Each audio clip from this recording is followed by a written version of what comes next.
What's good, guys? Saints Venny here, bringing you my custom controls and camera settings. Been quite a requested video following up from the top 100 custom tactics, I think it was. Yeah, the top 100 custom tactics. But yeah, before we get into this, there's been a lot of support, a lot of you subscribing at the moment. We're close to the 4K mark, I think 100 off. So if you guys are new around here or you're just not subscribed, hit the subscribe button, leave a like, leave a comment, help the channels grow. Honestly, it really does. Trying to hit 5K by the end of the, I don't even know, maybe end of April or something. So within maybe a month and a bit, so a month and a half, I'd be sick if we can actually achieve that. As I said though in previous videos, I am streaming a lot more and I am making second channel content even. If you want to see that stuff, that is in the description. But let's go into the reason why you guys have clicked the videos, and that is because you want to see the custom controls and game settings I use. As you guys might have seen, I've been milking it that I got 6th in the world right now in weekend league. So hopefully with this weekend as well, we get another high finish. But you know, with weekend, sometimes you have good ones, sometimes you have bad ones. It all depends on maybe your matchmaking or just how you're playing in general. But yeah, let's get into it. FIFA Trainer, it's on show, but you can just have it on hide, or if you have it off anyway. I don't have it on. I don't use it at all. Time finishing is on. The only time I use time finishing, if I'm bored. If I'm winning by a few goals and I just think, you know what, let me just try and hit a green first time B shot, because, you know, try and remember the times of FIFA 19. I don't try and time finish my shots, so just standard B shots, near post, far post, whatever it may be. Second defender, switch icon off. If I can get used to having this on, I would. But for some reason, I can't. It's not corresponding in my head well enough. Maybe it's just because I've played FIFA for years and there's only been that one cursor for you. Obviously, recently they've, well, I think like 2 years ago they added that you can actually see your opponent's cursor. And actually seeing 3 cursors for me just confuses me a lot of the time. So I'd rather have it just one-on-one. But if I could have it on and like actually understood like how it would work, I would probably do it. So it doesn't really matter too much when it comes to that. There's a few things what I will say what is like you must have on though, and that's not being one of them. And same with time finishing. Pass block assistance. This is on. This is the AI being the cheesy AI. We all know is if you have this off, you're not going to get them cheesy AI interceptions. Let's be real. So have this on. You know, you can cover the lane with your DMs and it will just automatic lunge for the ball for you, and it's just super effective. If you have it off, you're not going to see much shots being blocked, passes being blocked from the AI, and it's going to be very manual. And if that's how you want to play, then that's how you want to play. But if you want to win, that is the way to do it. Auto switching air balls and loose ball. I think this is probably one of the most essential things to have. Do not have it on auto. You can have it on manual, but I would say it's out of air balls and loose balls and manual. Auto will constantly change your player for you, and you know, like without your demand. So if you don't know to switch players, you have to press L1 or LB on the Xbox, and obviously you can switch with your right stick. If you have it on auto, it will sometimes, like let's say the guy does a short pass, it will automatically change you off the player, even though you could have actually got the ball with the original player you pressed with. So it's definitely better to have more control over that. That's why I have air balls and loose balls. So once the ball's in the air, say if they cross it, player switches, they play a ball down the wing, it will also change. Obviously, if as long as the ball's in the air. And loose balls is like when you do a tackle and the ball just sort of like gets into like a middle zone and you can't actually switch. Previous FIFAs you couldn't switch, but now they've changed it a little, so it does sometimes do it, but sometimes it still doesn't. Auto switch mover assistance. Do not have this on high in my opinion. I have this on low or none. I've changed all year between 2 options, which I'll get into detail, and this is one of them. Auto switch mover assistance. This is low or none. So what this does with when you switch to a player, as I said with the L1 on that right stick, if they are moving straight forward and you have it on high, they are still going to be moving forward with the motion of the play. What difficulty that brings, if somebody plays the ball down the line and you switch to your wing back and he's doing a run forward, you're not actually able to stop him in that lane to actually cut the pass or even try and just cut back and read the run.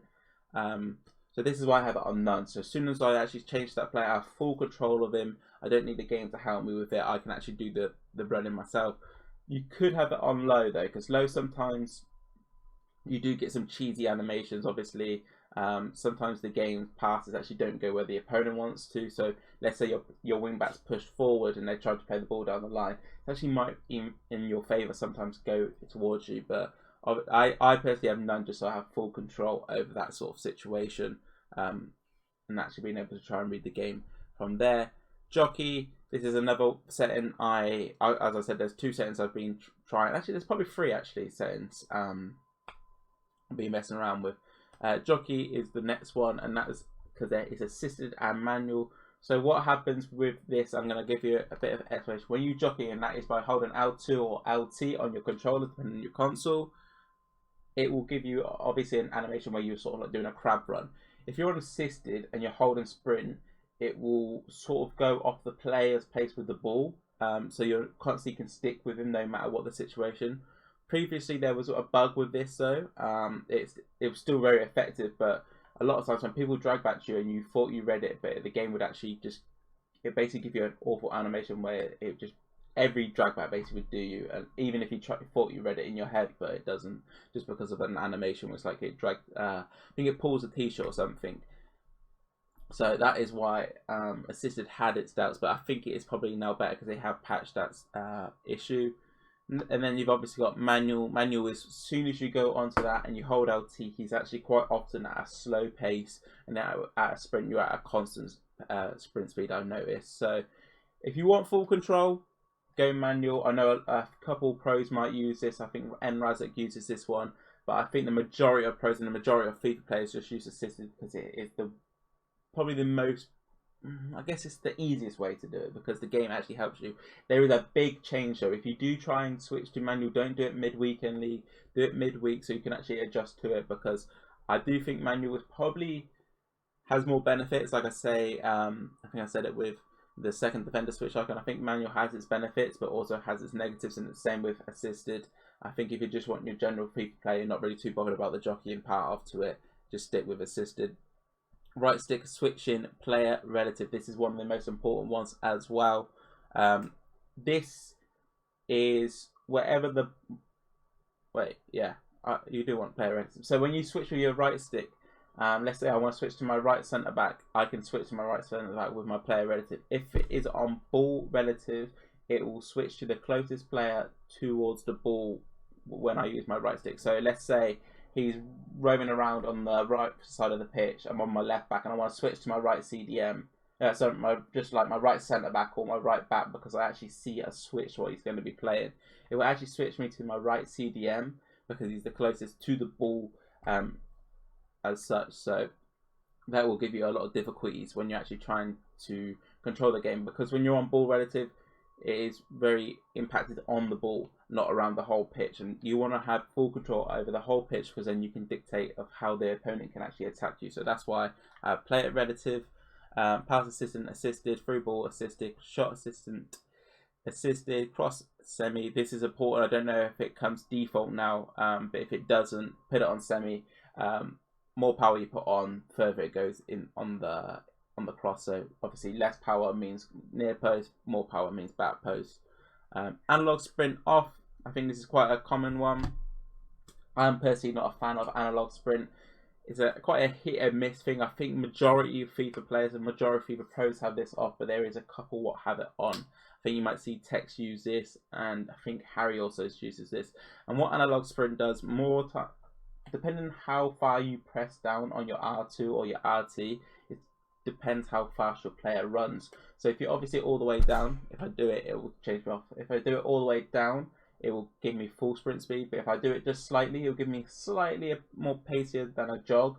And obviously further down, it gives you more and more. Personally, I don't like this though, because when I am defending, I feel like I'm not actually at my full sprint. A lot of times, say if somebody puts it down the wing and I'm holding sprint, even though I think I'm holding sprint, maybe just slightly I'm not, and that actually makes me not achieve the full sprint speed, enable for people just to break past me pace wise. So that's why I have it off. I don't really want to take risks with it. Maybe if I can get used to it, I would, but for me, have it off. Defending, tactical defending, that's just an offline thing, not too important. Pass receiver lock. This is another addition what they added this year. I have it on late. I think that previously when I've done this was on early, and I'll give you the explanation of these two. So early will affect the way you pass around. So like, let's say if I pass it to my right back, there's no way I can change it. Once I've aimed at my right back and pressed pass, I can't change it. But let's say if I have it on late and I'm passing it to my right back, but I notice they're quickly putting their winger to press onto my right back, but I have my option for my CDM, I'm able to change it with late. With early, you can't. Whatever you aim at is where it's set. But I do find at times that the pass is a little bit more pingy with early, because obviously it's reacting a lot quicker. With late, you can obviously change it. I say there's one problem I have with late. Sometimes, obviously, with the game being slow and having a bit of delay about it, I'm aiming it down the wing, but then I've done the pass in my head. I've actually pressed the buttons, but the game hasn't actually registered it yet. And what happens is I've started to like do the motion I want to sprint with my winger, let's say, unless I'm aiming inwards, that then the actual direction of the pass will change because the pass hasn't actually gone. So once you like press pass and you've aimed where you want, just wait for the pass to come off and then change your adjustment of the run. Otherwise you're going to be doing what I do, and at times it's very frustrating because you lose the ball. Attack and defense control settings is just on default. I know a few people might change a few things, but we keep that basic. Play FIFA for years, it can't be changing anything too much. Camera settings, telebroadcast custom 20, camera zoom 0. I use telebroadcast. I just think it gives me a decent range of the pitch. I've tried classic and I've tried co-op this year. Classic for me is a little bit too close to the pitch, and at times I don't feel it's okay. I think it was closer to my preference of telebroadcast, but I didn't feel like I actually had full control of the whole pitch, and it was actually more focused around the ball. With telebroadcast, I feel like I could see more of the pitch, and then co-op, you can see literally everything. But my problem with co-op was my dribbling didn't feel as more effective with because I quite often use left stick to dribble. Just like to react to the play. With telebroadcast, I'm up closer to the pitch and I actually can react to it and obviously adjust to the movement of the players, and actually it's easier to read the players' movement because you're closer to the pitch. With co-op, it's a little bit rough at times because obviously it's further away, so unless you can get used to it, but for me, like it doesn't really matter what camera setting it comes down to preference. I know for me, telebroadcast custom 20 is the way forward though. Regards that, guys. And then the last setting you can change is the HUD, and this is the player name and indicator. And I find this, I've just changed my settings, really useful because sometimes you actually can't tell what your player opponent is and who they are. If you can see, like, let's say you got your gamer tags popping up, and for me it will have like Venny or something, and then my opponent's called Jeffrey Star 24927 or something like that. It will then, like, I can't actually tell who the player is sometimes, you know. They might have different boots, as you know, a lot of footballers have now changed their boots in the game, and I can't actually tell what foot they are, how I can press them, if they're weak, if they're strong. When I actually know who the player is, let's say if I know it's Roberto Firmino CDM card and he's changed his boots, for example, he's gone to the white boots from his pink boots, I know, okay, I might be able to outmuscle him now because it's Roberto Firmino playing in the CDM, and so forth. And oh yeah, he's got 5-star skills, so he could elasticome, he could scoop turn. It's just little knowledges, little things that you can just read in your head and will help you improve in your game. But yeah, that is my custom controls and camera settings. Hope this guy has helped you understand the settings a little bit more. Don't forget to like, comment, subscribe, and peace.